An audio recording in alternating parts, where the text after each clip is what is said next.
इथे इच्छा पुरतसे मी तो सांगतसे भावे असो ठावे सकळा तुका म्हणे रोकडी केने तुका म्हणे रोकडी केने सेविता येणे पोट धाये मी तो सांगतसे भावे असो ठावे सकळा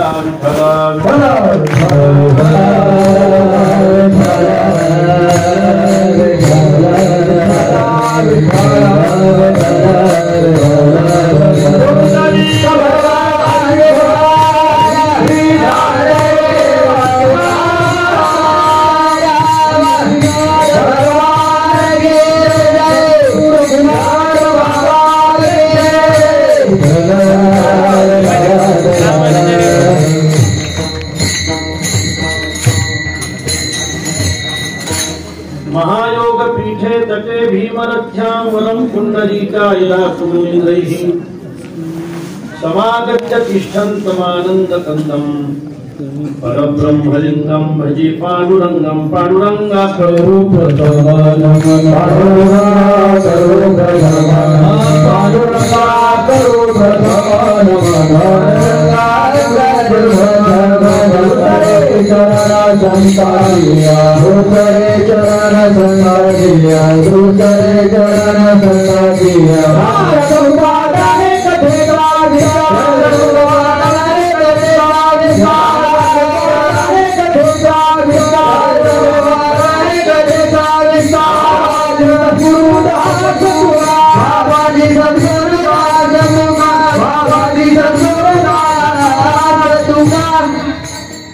ओम नमो ज्ञानेश्वरा करुणा करा दयाळा तुमचा अनुग्रह लाधलो पावन झालो चराचरी मी कळा कुसरी काहीच नेने बोलितो वचन्यती भाविका एका जनार्दनी तुमचा दास त्याची आस पुरवावी तुमचा अनुग्रह लाधलो पावन झालो चराचरी नमो सद्गुरु तुपया ज्ञान दीपा नमो सद्गुरु सच्चिदानंद रूपा नमो सद्गुरु भक्त कल्याण मूर्ते नमो सद्गुरु भास्करा पूर्ण कीर्ती दयांचे केलिया स्मरण भोज सकळ विद्यांचे अधिकरण तेच वंदू श्री चरण श्री गुरूंचे ते नमस्कार तुम्ही आता विठाला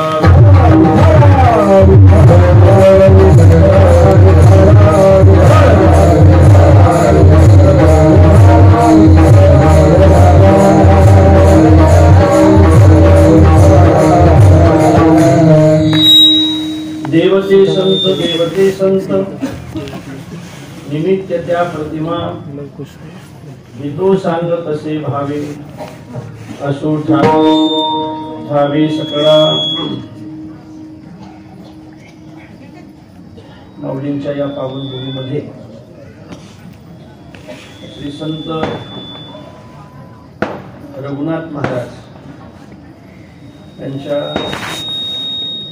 12व्या पुण्यस्मरणाच्या निमित्ताने पुण्यतिथीच्या निमित्ताने समाधी महोत्सवाच्या निमित्ताने या ठिकाणी गेल्या 5 दिवसापासून सुरू असलेल्या अखंड हरिनाम सप्ताहाचा आजचा हा 6वा दिवस आहे। या निमित्ताने ज्ञानेश्वरी पारायण पूजनीय भागवतानंदगिरी महाराजांची ज्ञानेश्वरी भाव कथा आपण गेल्या 7 दिवसापासून या ठिकाणी श्रवण करत आहात। महाराजांचा हा पुण्यतिथी महोत्सव आहे आणि तो पुण्यतिथी महोत्सव जालना परिसरातील सगळ्या त्यांच्या महाराष्ट्रातील भक्तांनी आळंदीला करायचा ठरवला आणि म्हणून आपण सगळेजण या ठिकाणी उपस्थित आहात। पुण्यस्मरण पुण्यतिथी त्यांची केल्या जाते की त्यांच्या जीवनामध्ये पुण्य केल्या जाते। हे पहा, साधूच्या जयंतीला जास्त महत्व आहे, साधूच्या पुण्यतिथीला जास्त महत्व आहे। साधूची जयंती आपण एवढ्या थाटात करत नाही की जेवढ्या थाटात आपण पुण्यतिथी साजरी करतो।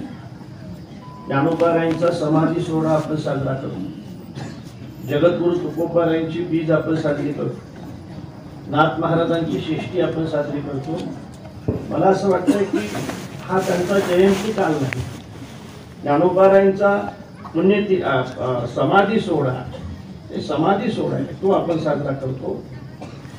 नाथ महाराजांची जलसमाधी ज्या काळामध्ये झाली तो काळ आपण साजरा करतो. आणि जगद्गुरु तुकोबाराय सदेह वैकुंठाला गेले ते बीज आपण साजरे करतो. जयंती आहे, पण जयंती सगळे लोक साजरी करत नाही, पण पुण्यतिथीला मात्र महाराष्ट्रातला वारकरी विसरत नाही. त्याचं कारण असं आहे की जन्मभर जी माणसं पुण्य करतात, जन्मभर जी माणसं स्वतःसाठी नाही दुसऱ्यासाठी जगतात, लोक त्यांची पुण्यतिथी साजरी करत असतात.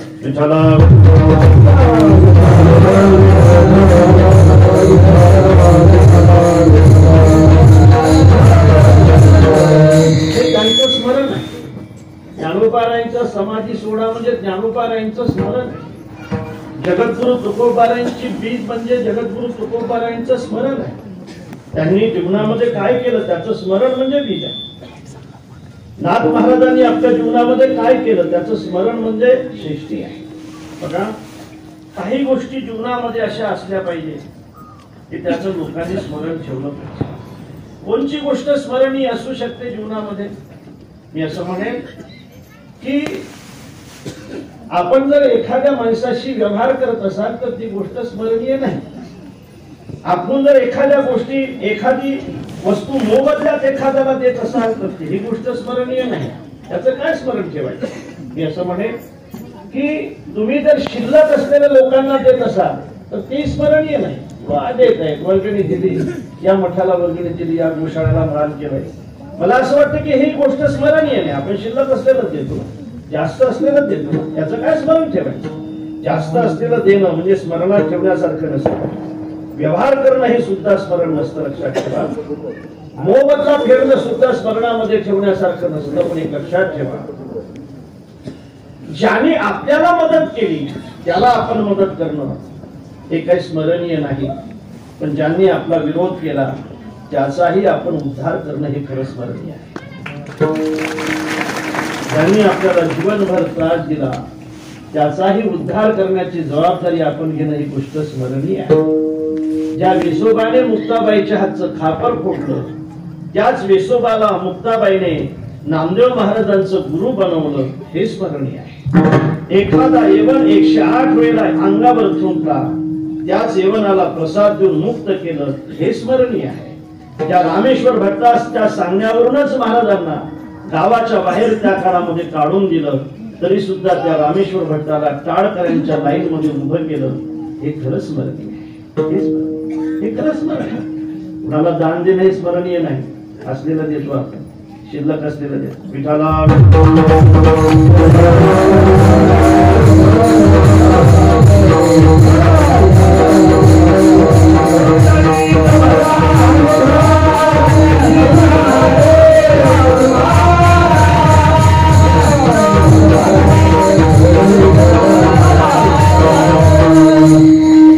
अखंड एखाद्या माणसाने आपला विरोध करावा, आपल्याला शिव्या द्याव्या आणि प्रसंगाने त्या माणसाला आपण मदत करावी, समाज हे स्मरण कधी विसरणार नाही.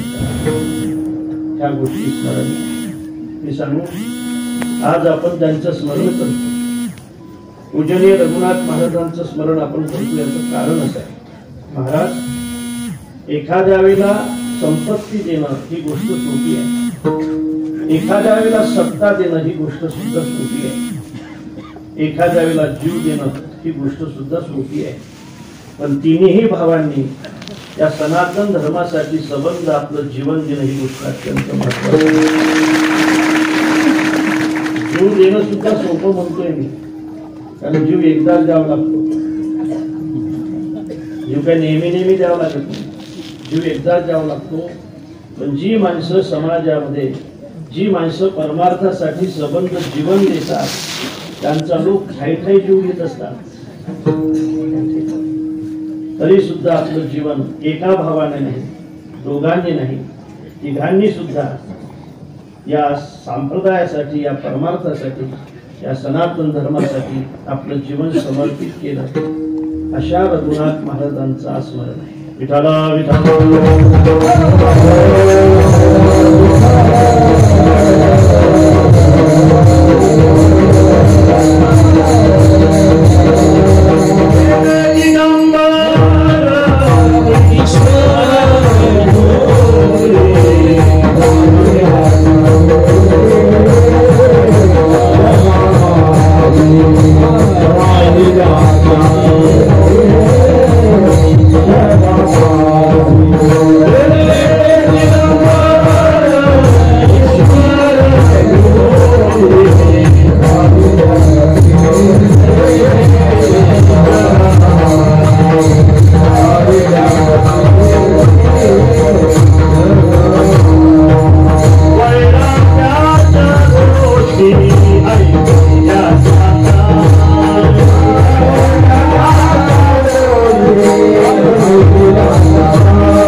सर्वसामान्य माणसं साधूचं स्मरण करतील यात आश्चर्य नाही. साधू सुद्धा साधूचं स्मरण करतात.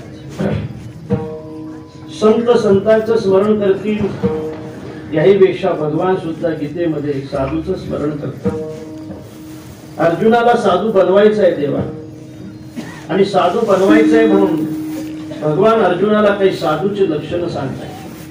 माणूस विशेषाने ओळखला जातो, तसं साधूचे सुद्धा काही विशेष आहेत आणि साधू ओळखल्या जातात.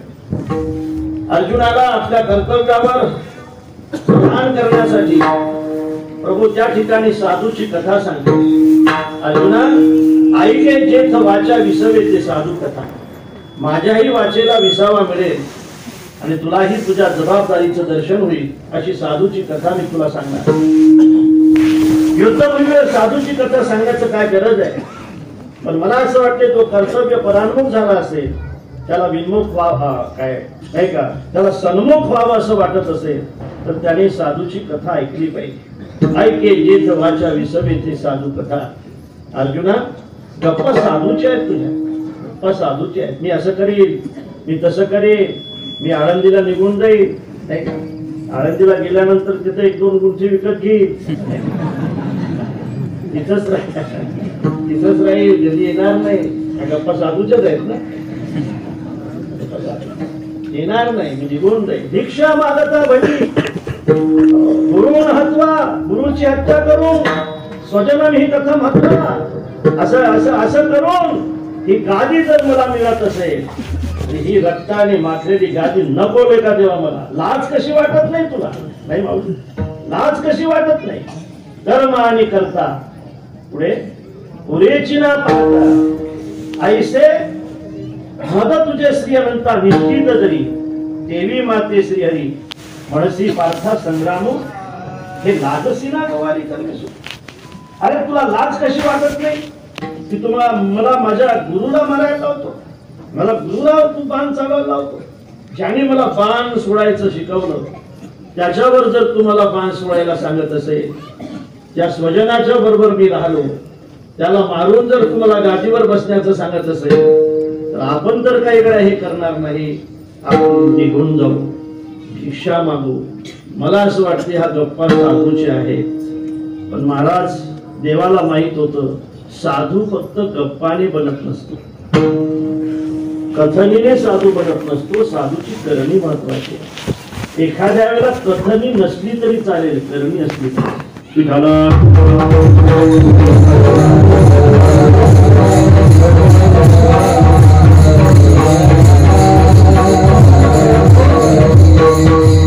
अर्जुना, तुझ्या गप्पा चांगल्या आहेत, तुझ्या गोष्टी चांगल्या आहेत, मस्त बोलतोय, युद्धभूमीवर बोलतोय तू, हे बरोबर आहे. खरंच तू चांगला आहेस म्हणूनच मी तुला सांगणार आहे. तू जर या मताचा नसता तर गीतेची निर्मिती झालीच नसती. अर्जुना एक गोष्ट लक्षात ठेव, गप्पा जरी साधूच्या असल्या तर तू साधू नाहीस. याचं कारण समोर तुझ्या उभे आहेत त्याच्याबद्दल तू आसक्त आहेस, आणि साधूच्या जीवनामध्ये आसक्ती शोभत नाही. तू आसक्त आहेस, आणि माझी इच्छा आहे मला तुला साधू बनवायचं आहे, मला तुला योगी बनवायचं आहे, आणि साधू बनवून तुझ्याकडून युद्ध करून घ्यायचं आहे. अर्जुनाला तुला योग्य म्हणून तुझ्याकडून युद्ध करून घ्यायचं आहे.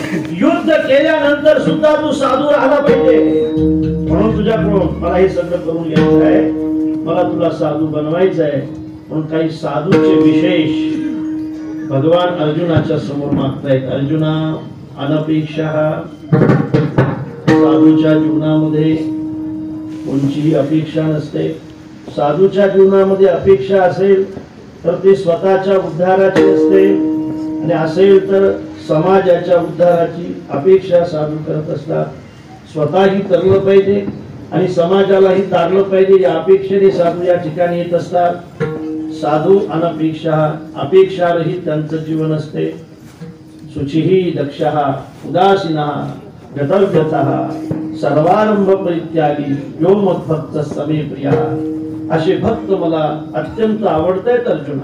अर्जुना खरं सांगू का, अद्वेष्टा सर्वभूतानां अद्वेष्टा, सर्व भूतांचे खाई, द्वेषाते नेनेची कही, आपपर नाही चैतन्या दैसा. चैतन्याला जसं आपपर भाव नसतो चैतन्य जसं आपोपर भावाने राहत नाही, त्याच पद्धतीने खऱ्या अर्थाने त्यांच्या जीवनामध्ये सुद्धा कधी आपोपर भाव नसतो अर्जुना.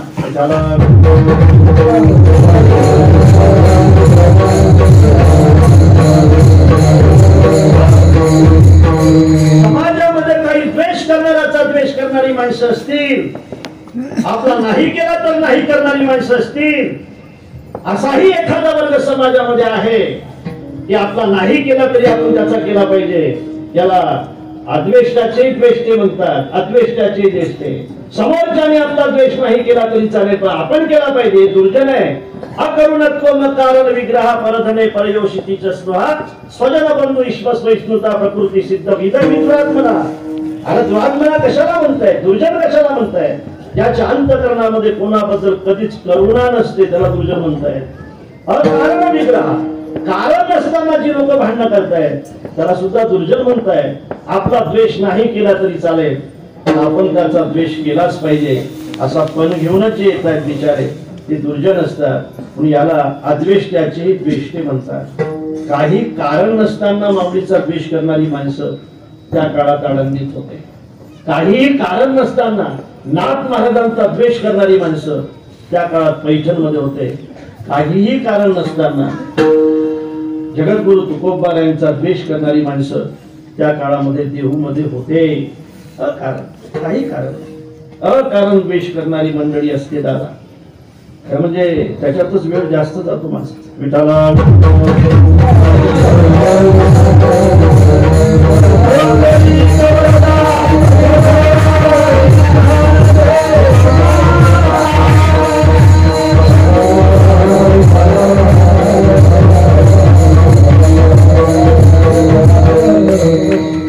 आपला कोणी किती द्वेष केला तरी चालेल पण आपण नाही करायचा या मताचे संत असतात. याला द्वेष्ट्याची अद्वेष्टी असं म्हणतात.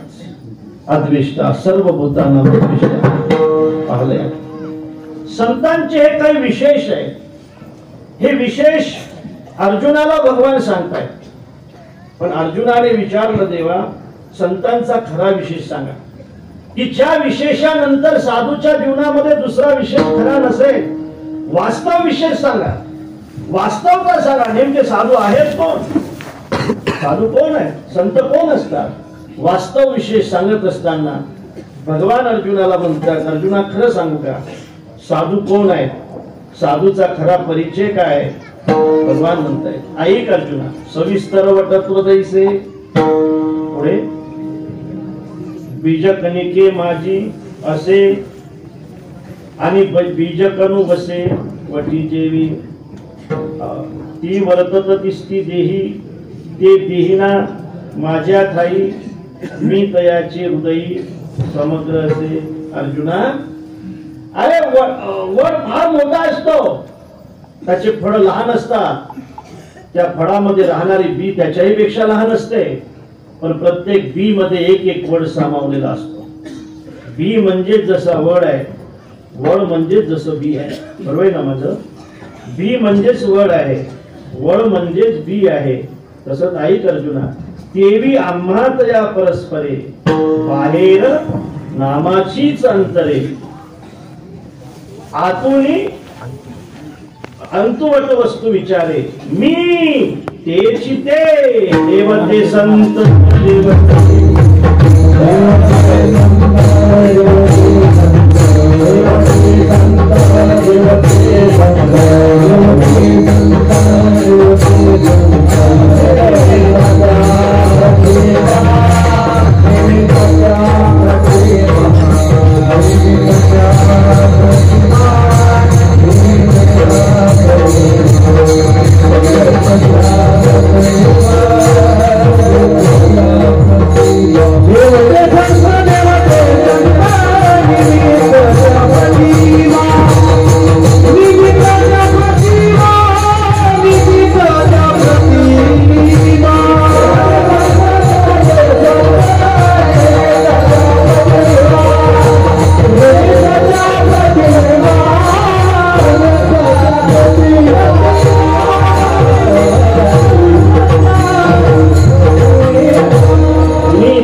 साधूचा खरा विशेष आहे, हा साधूचा खरा परिचय.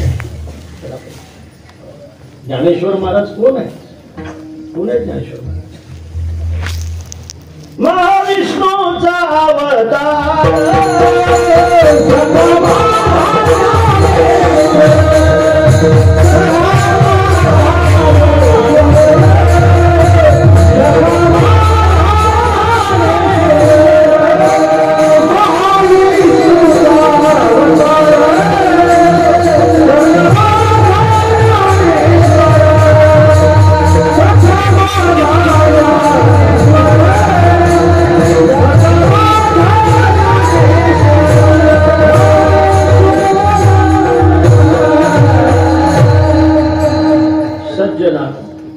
हा खरा साधूचा परिचय.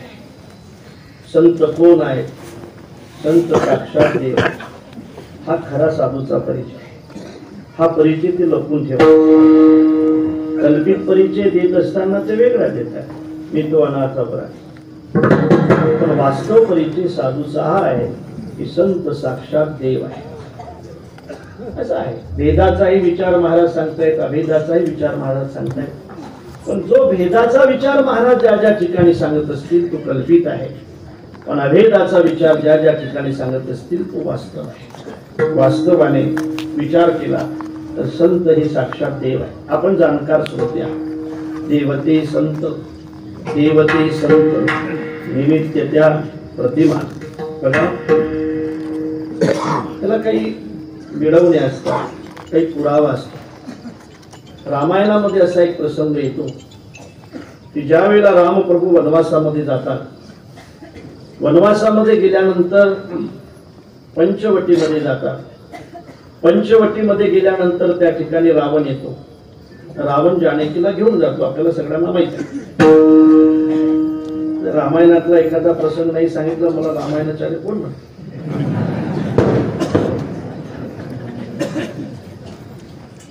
एवढे मोठे लोक आले, त्याची थोडीशी लिंक लागली पाहिजे ना.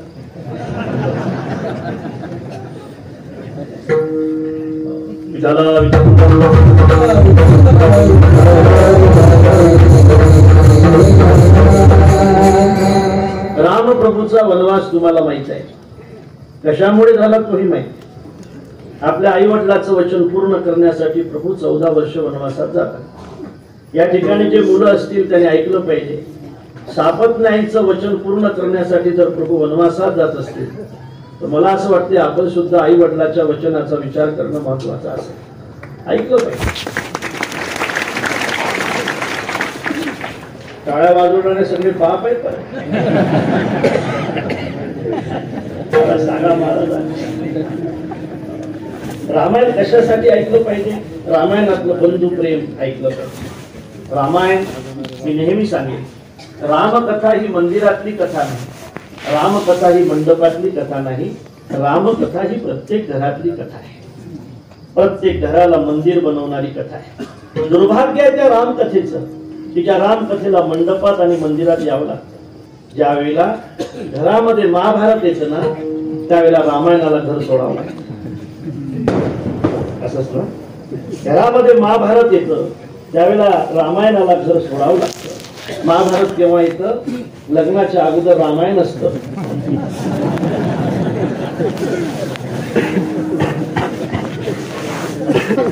आणि लग्न झाल्यानंतर मग महाभारत येतं.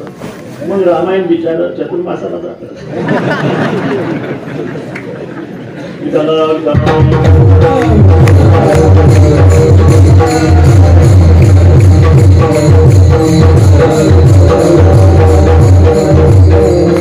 प्रत्येक घराला मंदिर बनवणारी रामप्रभूची कथा आहे.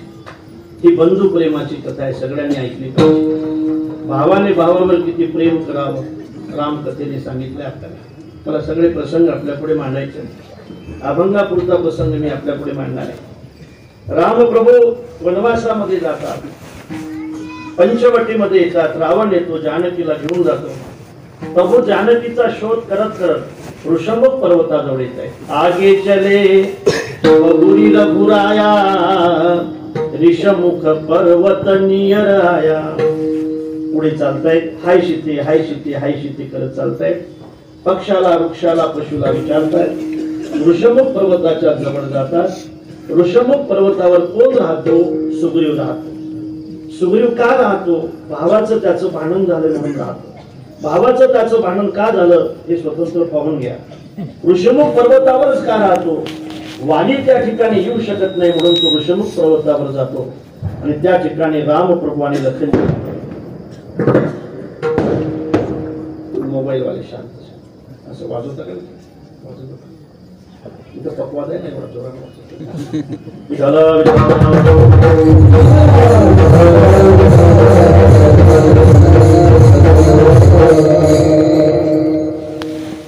ऋषमुख पर्वतावर ज्यावेळेला जातात त्यावेळेला ऋषमुख पर्वतावर सुग्रीव आहे.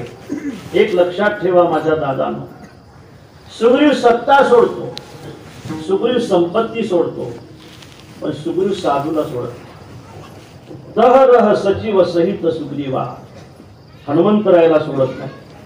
सत्ता सुटली तरी चालेल, संपत्ती सुटली तरी चालेल, पण रघुनाथ बाबाला सोडू नका. तुम्हाला सत्ताही मिळेल आणि फक्त सत्ताच नाही तर सत्ताधीशही मिळेल. संपत्ती सुटली तरी चालेल दादा, सत्ता गेली तरी चालेल, म्हणजे साधूचा संपर्क तुमच्या जीवनामध्ये आहे ना, त्याला सोडू नका. आणि सत्ताही मिळेल आणि सत्ताधीशही मिळेल. आपण आपलं थोडं बिघडलं की सोडून देऊ. काही काही माणसं तसं म्हणतात, महाराज तुमच्याच कृपेने आहे, चहा कधीच पाजत नाही. अर्थात तह सचिव सहित सुग्रीवा. सुग्रीव हनुमानजीच्या सोबत राहत आहे, सचिव आहेत हनुमानजी, म्हणून सचिव पद फार महत्वाचं असतं. आणि त्या ठिकाणी रामप्रभू आणि लखनजीच्या पर्वताच्या जवळ जातात. चित्र लक्षात घ्या. आणि सुग्रीव भयभीत आहे, वालीपासून तो भयभीत आहे, भीती वाटते त्याला वालीची. वाली तर नाही येऊ शकत या पर्वतावर. वालीनेच मला मारण्यासाठी दोघांना पाठवलेलं असलं पाहिजे, पण हनुमानजीला त्यांची भेट घ्यायला पाठवलं जाते. हनुमान बगळे कोण आहे ते? हनुमानजी त्यांची भेट घ्यायला जातात. हनुमानजीचा आणि रामप्रभूचा हा पहिला परिचय आहे, पहिली भेट आहे. याच्या अगोदर त्यांची भेट नाही. हनुमानजीची आणि रामप्रभूची ही पहिली भेट होते. हनुमानजी रामप्रभूच्या समोर उभे राहतात आणि रामप्रभूला विचारतायत, प्रभू आपण कोण आहात? ओ तुम श्यामल गौर शरीरा, क्षत्रिय रूप वीर भुवन वीरा, कठिन भूमि कोमल पादगामी, पवन हेतु विचर भुवन स्वामी. ओ तुम श्यामल गौर शरीरा, क्षत्रिय रूप वीर भुवन वीरा, वीर भुवन वीरा, वीर भुवन. एक श्याम आहे, एक गौर आहे. ओ तुम श्यामल गौर शरीरा, क्षत्रिय रूप वन वीरा. क्षत्रियाचा वेश धारण करून तुम्ही या वनामध्ये फिरताय. कठीण भूमी, हे भूमी अत्यंत कठीण आहे. कोमल पदगामी, तुमचे पाय अत्यंत कोमल आहे. कवन हेतू विचारू वन स्वामी, कोणचा हेतू घेऊन तुम्ही फिरताय, का फिरताय? असा या कोमल पायावर काय अन्याय केला या कोमल पायाने की त्या पायाला या कठीण भूमीमध्ये फिरावं लागतं? आपण कोण आहात? त्यावेळेला रामप्रभूने आपला परिचय देत आहे. कौशलेश दशरथ के जाए, हम पितु बचन जानी बनाए. नाम राम लक्ष्मण दो भाई, संग नारी सुकुमारी सुहाई. आम्ही दशरथ राजाची मुलं साधू बाबा. माझं नाव राम आहे, हा माझा भाऊ आहे, त्याचं नाव लक्ष्मण आहे. बाबा खरं सांगू का, आम्ही वनामध्ये येताना दोघं नव्हतो हो. हे विचारलंही नव्हतं, खरं हे विचारलंही नव्हतं.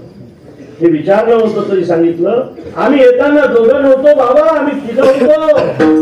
संग नारी सुकुमारी सुहाई, माझी सौभाग्यवती सुद्धा सोबत होती, पण काय करावं बाबा, रावण घेऊन गेला हो, असं रामप्रभूंनी सांगितलं. प्रभूचा परिचय तर झाला आणि प्रभूचा परिचय झाल्यानंतर मग प्रभूने हनुमानजीला परिचय विचारला. हनुमानजी बाबा आपण कोण आहात? कितनी सुंदर छवि है आपकी, इतनी सुंदर छवि तो हमने कभी देखी भी नहीं। बाप, क्या खाते हो आप खड़ी खाते या गांबर खाते?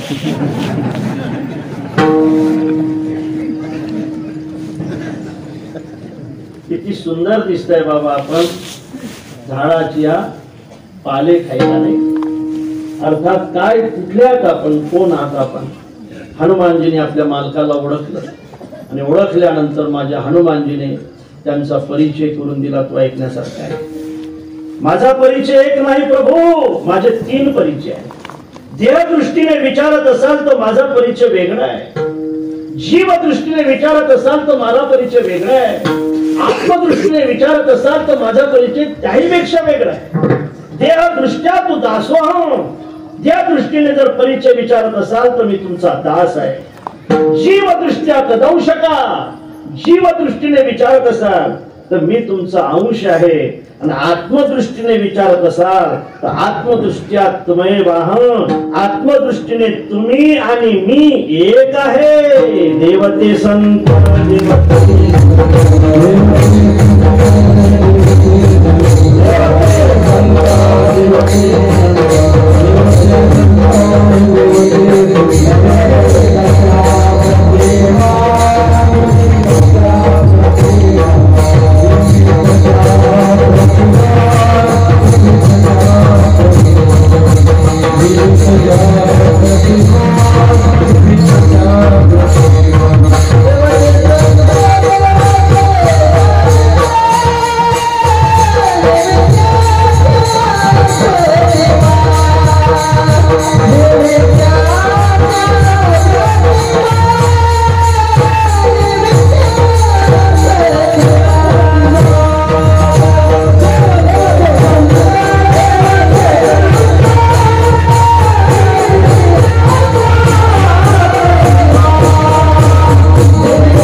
देवाचा आणि संतांचा भेद असा तुमचा खरा परिचय आहे। सांगेल मी आपल्याला काय असते पहा,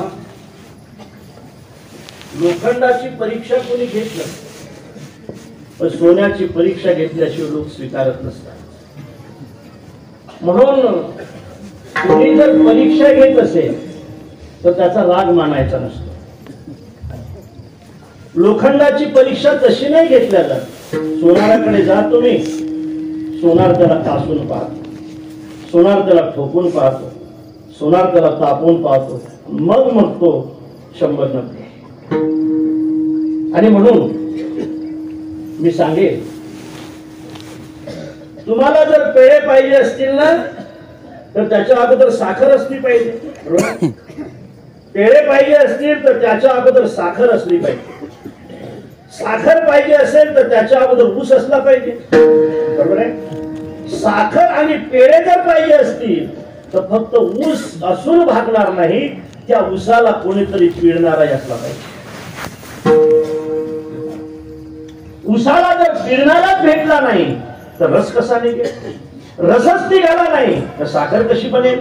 आणि साखरच मिळाली नाही तर पेढे तरी कसे मिळतील? म्हणून सज्जनानो, काही लोक ऊसाला पिळणारे भेटले म्हणून आपल्याला पेढे भेटतायत। ऊसही असा असतो, ऊसही असा असतो। तो म्हणतो तुम्ही मला किती पिळलं तरी चालेल, तुम्ही मला किती पिळलं तरी चालेल, पण मी माझा रस कधी कडू होऊ देणार नाही। रस देताना मी गोडच देईन। दुष्टम दुष्टम पुनरपि पुनर चंदनम चारुगंधम छिन्नम छिन्नम पुनरपि पुनस्वादु जैवेषु कांदनम। बघा काय सुंदर आहे।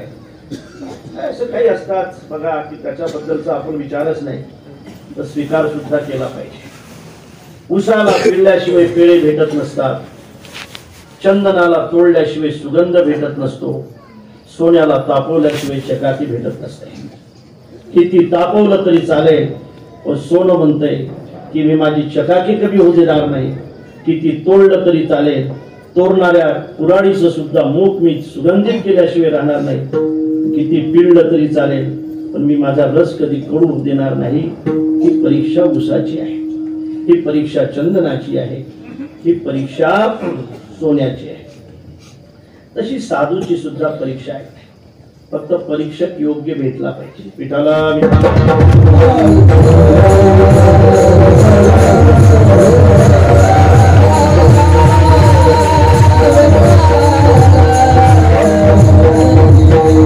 माहित आहे सज्जनांनो आपल्याला सगळ्यांना की जगद्गुरु तुकोबारायांना लोकांनी काट्याने मारलं होतं. ज्यांनी मारलं त्याचं नाव होतं मंबाजी. असंच ना, मंबाजी. मंबाजीने मारल्यानंतर महाराज त्या रावडामध्ये कीर्तनासाठी उभे राहिले आणि एक खांब महाराजांना रिकामा दिसला. पूर्वी लोक कीर्तनाला खूप कमी यायचे, तसं आता तशी गर्दी खूप असते. पूर्वी लोक कीर्तनाला यायचे ते उद्धारासाठी यायचे, ते साधनेसाठी यायचे. आता कीर्तनाला येत आहेत पण थोडेसे करमणुकीसाठी. अजून कशी जाहिरात येत नाही, अजून कसा विरोध होत नाही, असं काही काही लोक म्हणतात. असो, एक खांब महाराजांना रिकामा दिसला. महाराजांनी विना गळ्यात घेतला. कल्पना करा, महाराजांनी विचारला हा खांब रिकामा आहे? म्हटले हा बाबा. अरे मंबाजी बा कीर्तनाला आले नाहीत? नाहीत बाबा. येणार नाहीत? म्हटले नाही, कधीच येणार नाहीत आम्हाला असं वाटतं. ते कीर्तनाला नाहीत येणार बाबा. अरे नाही रे, ते तर माझे मुख्य श्रोते आहेत, ते असल्याशिवाय तर मला कीर्तन करता येणार नाही. वक्त्यापेक्षाही श्रोता महत्वाचा असतो. वक्ता तो वक्तामुळे अत्यंत जवळ बसले होते, अत्यंत जवळ बसत होते मंबाजी बा. म्हणून कीर्तनकारांनी अत्यंत जवळ बसणाऱ्या लोकांपासूनच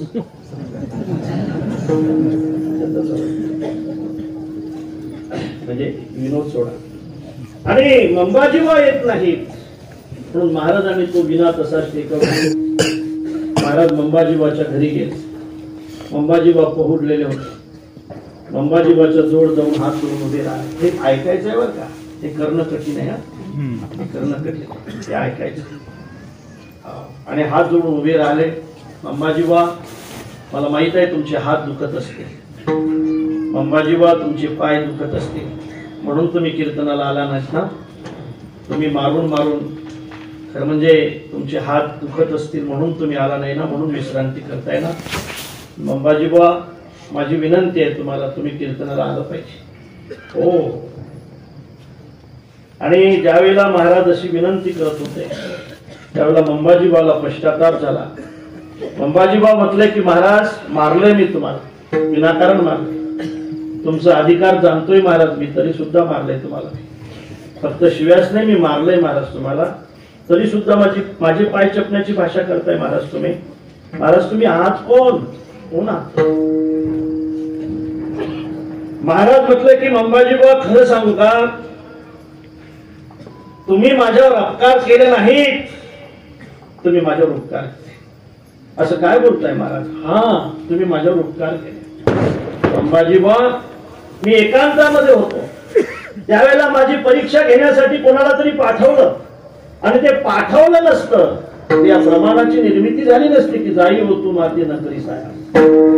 त्या परीक्षेला मी उतरलो, मला परीक्षा घेणारा भेटला, मी पास झालो, मला आनंद वाटला.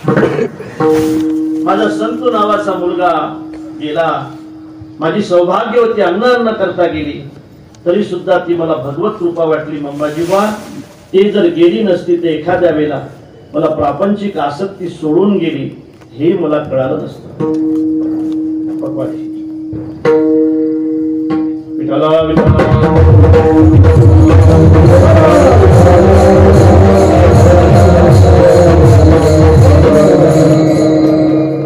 आसक्ती सोडून गेली हे कळालं नसतं, कामना सोडून गेली हे कळालं नसतं.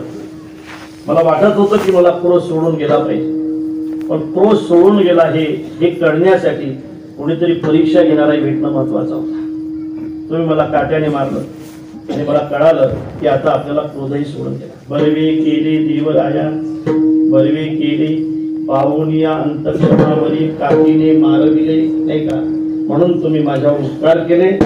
सज्जनानो, ज्यांनी अपकार केले त्याचे सुद्धा उपकार संत मानत असतात. म्हणून उसाला पिळणारा भेटणं महत्वाचा असतो, तो परीक्षक आहे. चंदनाला तोडणारा भेटणं महत्वाचा असतो, ती चंदनाची परीक्षा आहे. सोन्याला तापवणारा भेटणं महत्वाचा असतो, ती सोन्याची परीक्षा आहे. तसा साधूला विरोध करणारा भेटणं सुद्धा महत्वाचा असतो, साधूची परीक्षा आहे. परीक्षा त्या परीक्षेला उतरल्यानंतर ते खरे साधू असतात. विठाला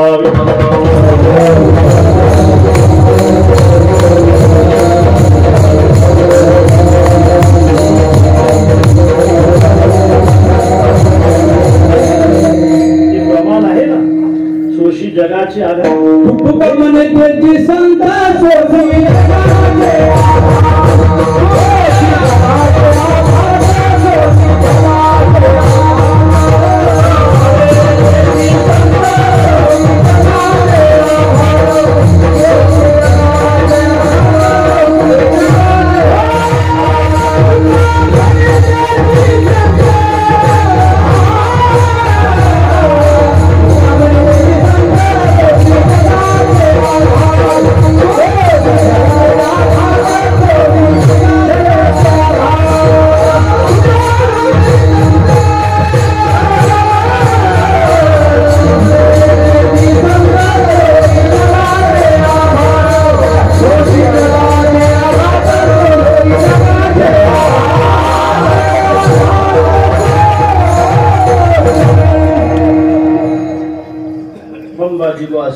रामेश्वर भट्ट असते. रामेश्वर भट्ट महाराजांची विरोधक एक कालामध्ये. मला असं सांगू द्या, रावण जर भेटला नसता तर राम भेटले नसते असं म्हणतात.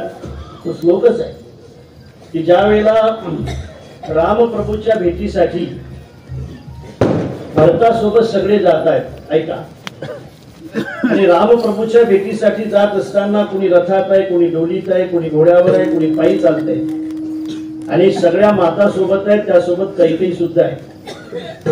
आणि रामप्रभूची आणि भरताची ज्यावेळेला भेट होते आणि निषादराज सावध करतायत की प्रभू माता सुद्धा आलेले आहेत,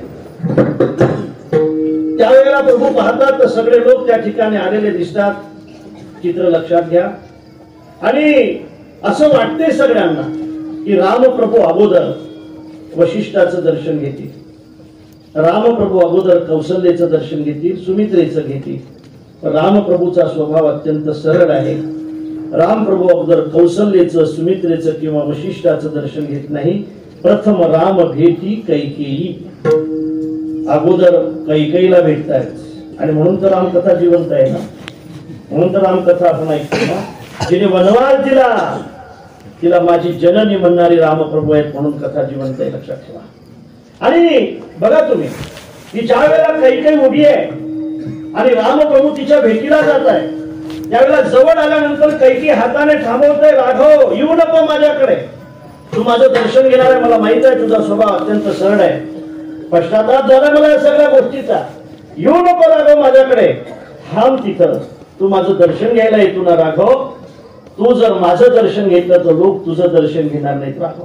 लोक म्हणतील हा कसला देव, हा तर एका चांडाळीचं दर्शन घेतो, हा तर एका पापिनीचं दर्शन घेतो, हा कसला देव हो. माझं जर तू दर्शन घेतलं तर लोक तुझं दर्शन घेणार नाही.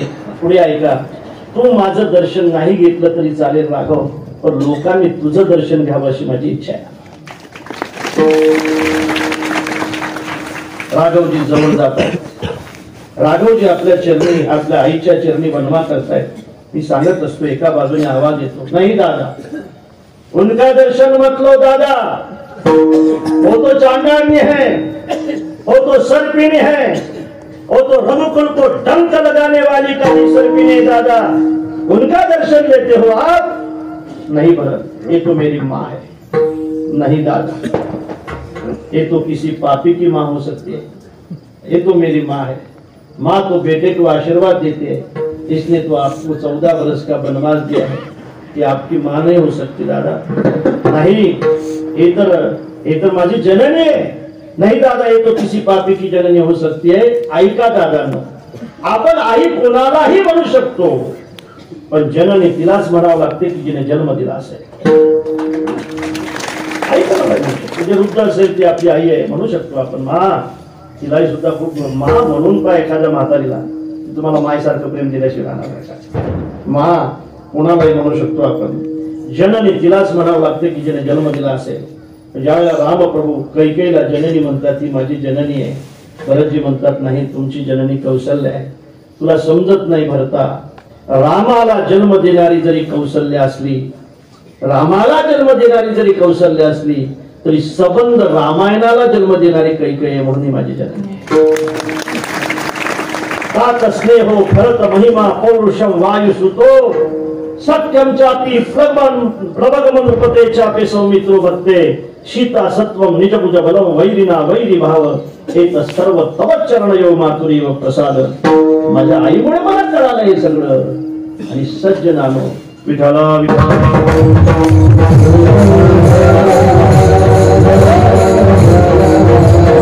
त्या काळामध्ये जर कैकेयी माता परीक्षा घेण्यासाठी भेटली नसती, एखाद्या वेळेला माझ्यावर तात असते हो माझ्या वडिलांचं किती प्रेम आहे मला कळणार नसतं. परीक्षा घेणारी जर भेटली नसती तर भरताचा महिमा लोकांना समजला नसता. वायुसुताचा पुरुषार्थ सुद्धा लोकांपर्यंत गेला नसता.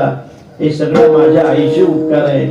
म्हणूनच म्हटलं की खऱ्या अर्थाने चांगल्या जीवनाला पिडणारी माणसं भेटणं सुद्धा महत्वाचे आहे.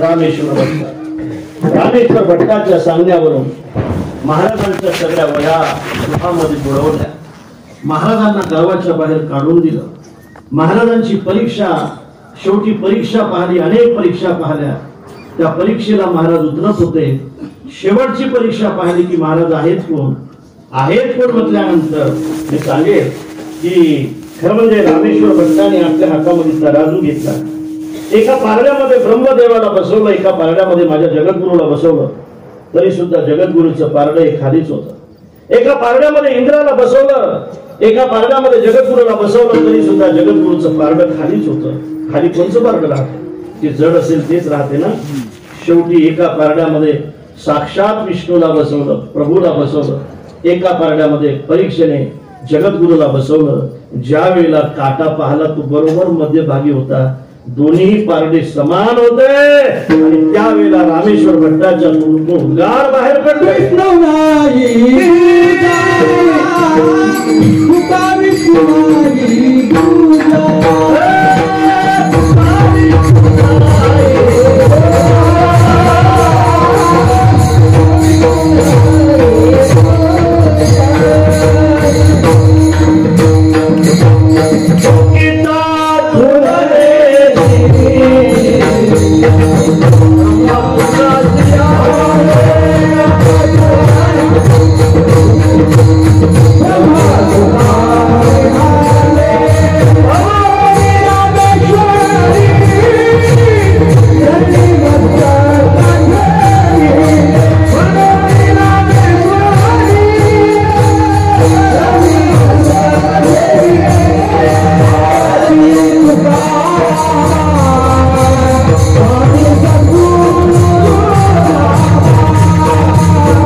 तुलनेसी ब्रह्म तुकाशी आहे. म्हणे रामेश्वर भट्ट द्विजा, म्हणे रामेश्वर भट्ट द्विजा, तुका विष्णू नाही तुला देवते संत.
मिनिट राहिले आपल्याकडे. देवाचा आणि संतांचा अभेद पाहतोय, अनेक पुराव्याने पाहतो. आणखी एक दाखला देतो. विषय असा आहे, भगवंताच्या बहिणीचं नाव होतं सुभद्रा. आणि लहानपणी सुभद्रा देवाने अर्जुनाला द्यायची ठरवली होती. अर्जुनाला द्यायची ठरवली, सुभद्रा अर्जुनाला द्यायची. आणि बलराम दादा यांच्यापेक्षा मोठे होते, पण बलराम दादाने ते दुर्योधनाला द्यायची ठरवली. आता दोघेही भाऊ होते, दादा मोठे होते. आता करायचं हाच सगळं, पण दादाला मोठेपणा द्यायचा. दादा जे लोक असतात ना त्यांना फक्त मोठेपणाच पाहिजे असतात.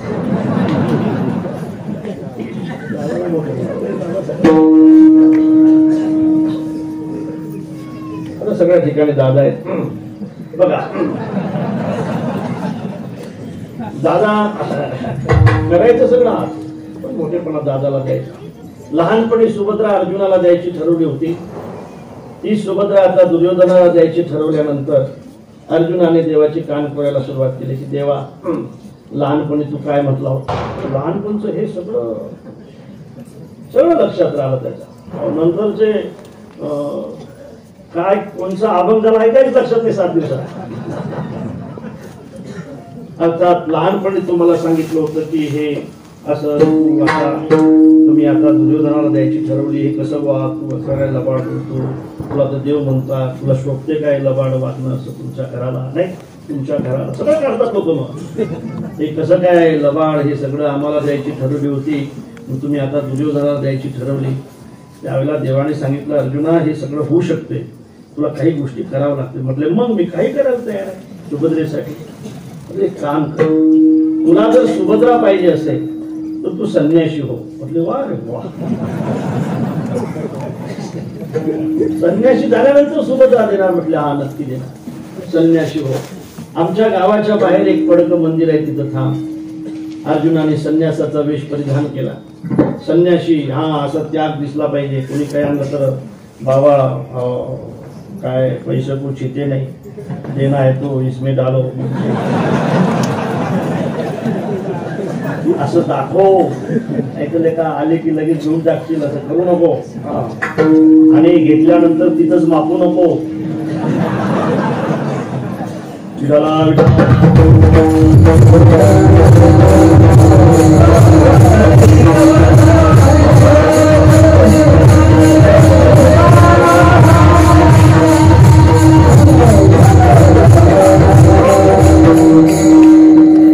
महाराज संन्याशी होऊन अर्जुन गेला.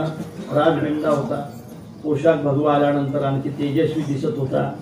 कोणीतरी बाबा आपल्या मंदिरामध्ये आले. ती चर्चा सगळ्याकडे झाली. बलराम दादाला ही चर्चा समजली आणि अरे फार मोठे संन्यासी आले म्हणतात कृष्णा. अरे काहीच खात नाही बाबा, दिवानं घुमते नाही, दिवानं घुमते. गुरुवर्य निवृत्ती महाराज म्हणायचे, हे अर्थापत्ती आहे ना, अर्थापत्ती आहे ना. दिवानं घुमते रात्री हालते. यांच्याकडे कोण म्हणेल दिवानं घुमते. अर्थात काय संन्यास काही तरी खात नाही. वा रे वा संन्यासी, असा संन्यासी असला पाहिजे, असा साधू असला पाहिजे. कृष्णा तुला समजत नाही, फार मोठा साधू. आपण गेलं पाहिजे, त्याला आपल्या घरी बोलावलं पाहिजे. अरे म्हटले कशाला दादा तुम्ही भानगडीत पडता. नाही म्हटले, आपल्या घरी त्याला जेवण सांगितलं पाहिजे. दोघेही गेले. गेल्यानंतर आता बऱ्याच दिवस उपाशी राहिला होता अर्जुन. रागारागाने त्याला पळतावलं, किती दिवस सांगा सुभद्रेसाठी आलो, एक दिवस उपाशी ठेवतो. मग त्या ठिकाणी आता वेळ जवळ आली, कन्हैया म्हणाले. आणि खरं म्हणजे अर्जुनाला त्यांनी घरी आणलं. घरी आणल्यानंतर बैठकीमध्ये अर्जुन बसलेला होता. सुभद्रा स्वयंपाकघरामध्ये होती. रथ बाहेर उभा होता आणि भगवंताने सांगितलं, अर्जुना रथ बाहेर उभा आहे, सुभद्रा स्वयंपाकघरात आहे आणि तू इथे आहेस. बलराम दादा घरी नाही, तू चल रथात घ्याल आणि घेऊन. त्यावेळेला अर्जुनाने एक दिवस भगवंताला प्रश्न विचारला की देवा, तुझी बहीण नेली मी तरी तू मला माझ्यावर प्रेम करतो का. पाहिलं मी अनेकांच्या भांडणामध्ये पडलाय तू, अनेकांना तू हे केलंय, काही कारण नसताना लेखा भांडणामध्ये पडलाय तू आणि त्या ठिकाणी तू हे केलंय. काहीच गरज नव्हती वालीच्या आणि सुग्रीवाच्या भांडणामध्ये पडायची. अनुज बधू भगिनी सुतनारी हा धर्म सांगितला तू त्याला. आणि तुझी बहीण मी घेऊन गेलो तरी सुद्धा माझ्याबद्दल तुझ्यामध्ये विकल्प का आला नाही रे देवा. त्यावेळेला प्रभूने सांगितलं, खरं सांगू का अर्जुना, मला असं वाटते त्यावेळेला प्रभूचे डोळे ढिले झाले असतील. अर्जुनाला प्रभू म्हणतात, खरं सांगू का अर्जुना, संन्यासित्वा होनी जनी सोडून नेली माझी भगिनी, परी विकल्प नुपजे मनी, मी तू दोन्ही स्वरूप ये देवते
साधूचा हा परिचय. कार्यता अभेद आहे त्यांचा, स्थलता अभेद आहे त्यांचा, स्वरूपाचा अभेद आहे आणि फलता सुद्धा अभेद आहे. कार्यता अभेद आहे, ज्या कार्यासाठी प्रभू येत आहेत त्याच कार्यासाठी जर संत येत असतील तर हा कार्यता अभेद आहे. स्थलता अभेद आहे, ज्या वैकुंठामध्ये प्रभू राहत आहे त्या स्वरूप वैकुंठामध्ये जर यांचं राहणं असेल तर स्थलता सुद्धा अभेद आहे. नाही सांगू, फलता सुद्धा अभेद आहे. देवाच्या नावाचं जे फल आहे ते संतांच्या नावाचं फल आहे. देवाच्या नावाचं फल आहे नाम संकीर्तन साधन पै सोपे जडतील पापे जन्मांतरे. तसं साधूच्या नावाचं सुद्धा तेच फल आहे.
एकनाथ म्हणा फल एकच आहे. ईश्वर म्हणा का ज्ञानेश्वर म्हणा फल एकच आहे. फल एकच आहे. राम म्हणा का तुकाराम म्हणा फल एकच आहे. रघुनाथ म्हणा का रघुनाथ म्हणा फल एकच आहे. तुका म्हणे पापे जाती संतांच्या जपाने पाप जाणं कार्यता सुद्धा अभेद आहे. म्हणून देवते संत निवेद्य त्या प्रतिमान हे तुम्हाला माहित असलं पाहिजे ना. अरे खरा परिचय असला पाहिजे का? खरा परिचय असला पाहिजे का? खोटाच परिचय असतो लोकांना. आपला खरा परिचय दिला पाहिजे का? साधूचा हा खरा परिचय आहे. अभंगाच्या दुसऱ्यात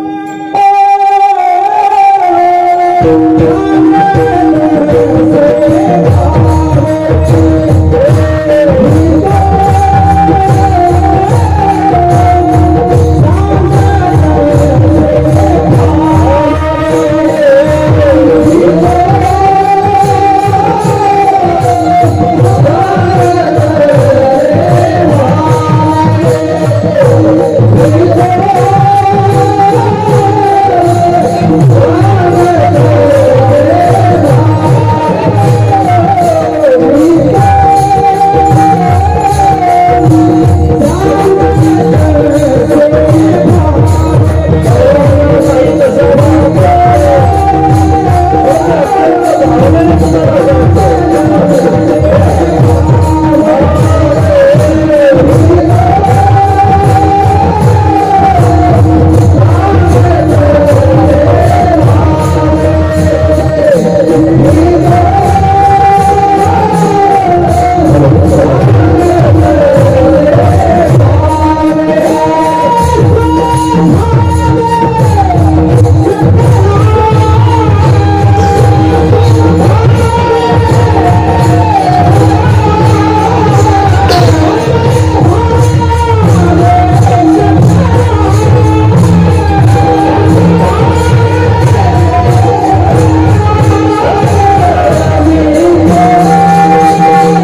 तसे भावे असो ठावे सकळा. दिशा निराकार आहेत. दिशा निराकार आहेत. दिशा निराकार आहेत म्हणजे भगवत स्वरूप आहे. आणि संत साकार. निराकारी भूस दिशा. निराकार तुमची इच्छा जर साकार असेल तर निराकाराकडे जाऊन कशी काय इच्छा पूर्ण होईल? निराकाराकडे जाऊन इच्छा पूर्ण होणार नाही. तुम्हाला साकार देवाकडे जावं लागेल. अरे पाणी सर्व ठिकाणी असलं, पाणी सर्व ठिकाणी असलं तरी तहान भागण्यासाठी तर विहिरीजवळच जावं लागेल ना. तहान ज्या ठिकाणाहून असेल त्या ठिकाणी जरी वीज असली तरी प्रकाश मिळावा यासाठी बनाजवळच जावं लागेल ना. अर्थात सर्व ठिकाणी पाणी आहे ते निराकार आहे. आणि विहिरीमध्ये जे पाणी आहे सर्व ठिकाणी सर्व ते लाईन जाते ना, लाईन मेन लाईन ते खालून ओढते माणसाला. इतकी नसती तिची पावर. म्हणून मेन लाईन जरी सर्व ठिकाणी असली तरी ती निराकार आहे. पण या प्रकाशामध्ये बसलो ही लाईटच आहे, पण ही साकार लाईट आहे. ते साकार आहे. भगवंताच्या स्वरूपाचा जर विचार केला तर तो निराकार आहे. आणि संतांचा विचार केला तर ते साकार देव आहे. निराकारी ओस दिशा. इच्छा पूर्ण व्हावी असं वाटत असेल तर येथे इच्छा पुरत असे. मी तो सांगत असे भावे असो ठावे सकळा विभवता.